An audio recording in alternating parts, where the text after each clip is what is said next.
I was overworked, underpaid, and carrying an entire university's YouTube campaign on my back. Then they fired me, just for being a smoker. What they didn't realize?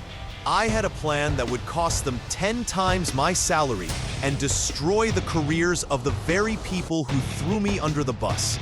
If you've ever been disrespected at work, lied to by a manager, or fired unfairly, this story will have you cheering by the end. Hit that like button, subscribe to RevengeVerse, and let me tell you how I flipped the script and made them choke on their own mistake. This all happened in the early 2010s. Back then, being a content creator wasn't glamorous. It wasn't even common. But I was hired by a university to launch their YouTube branding campaign, a modern move for an old institution. The pay? A measly $2,200 USD. The role? A one-man production army. Scripting, casting, shooting, editing, composing original music because they refused to pay for royalty-free tracks. Oh, and I had to use my own camera and software because theirs were from the Stone Age. Still, I gave it my all. I was excited, determined to prove myself. Then came the KPI meeting on day 2. My manager sat me down and handed me a number: 85 videos. Not for a team, for me. One guy, 85 3 to 10-minute videos in 52 weeks. I nearly laughed. That kind of load would need an entire crew. But she gave me a warm, condescending smile. "Don't worry," she said. "Focus on quality, not quantity."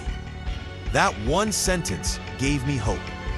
For a while, the first month, she treated me well, polite, even friendly. Then she found out I was a smoker. Her entire demeanor changed overnight. Suddenly, she was watching me like a hawk, nitpicking every break I took, complaining I smelled like cigarettes after stepping out for 5 minutes, ignoring the fact that I was working 10 to 12-hour days and coming in weekends just to stay on schedule. Then came the accusations.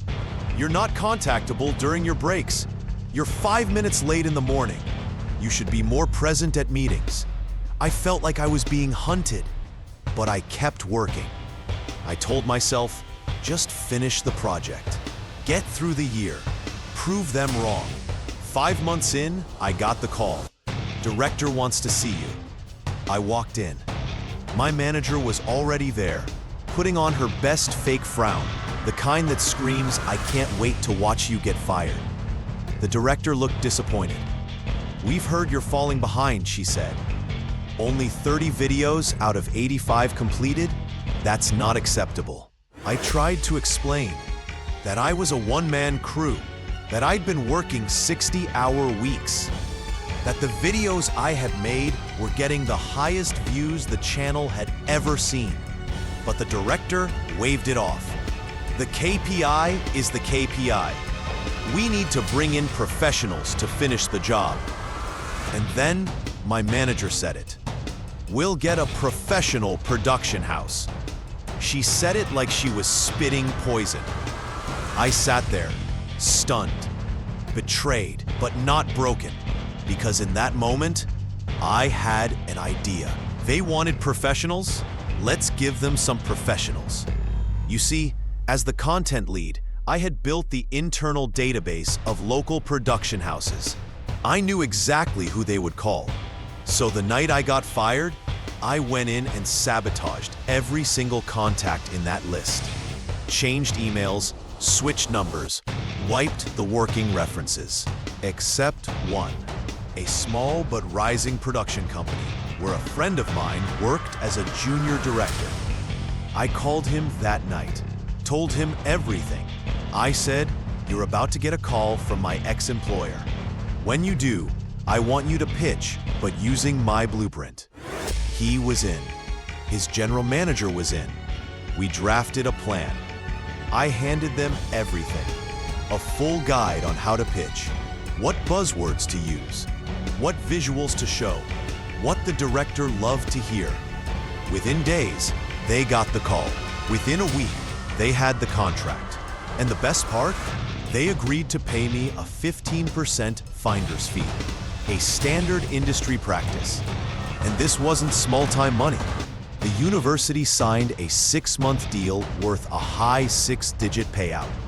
I got 15% for being fired, while they slaved away producing the 50 remaining videos. But wait, it gets better. I thought my part in this story was over. I was sitting on a beach in Bali, enjoying a well-earned break. Then I got a call. It was from the colleague who warned me about the manager hating smokers. She was laughing so hard she could barely breathe. Turns out, the budget for the entire video campaign was only enough to cover a year and a half of my salary. But my manager, desperate to save face, approved over 10 times that amount. She got fired. The director got publicly reprimanded by the university chancellor. They had no idea the financial chaos they were walking into until it was too late. And the irony? If they had just kept me, none of this would have happened. Some people think revenge has to be loud, explosive. But sometimes, the most satisfying revenge is silent, professional, executed like a precision strike. They fired. I responded by becoming the most expensive mistake they ever made. If this story hit home, if you've ever been mistreated by a petty manager or been underestimated at work, smash that like button. Comment below. What would you have done? And don't forget to subscribe to RevengeVerse for more stories where karma is served with a contract and a commission attached.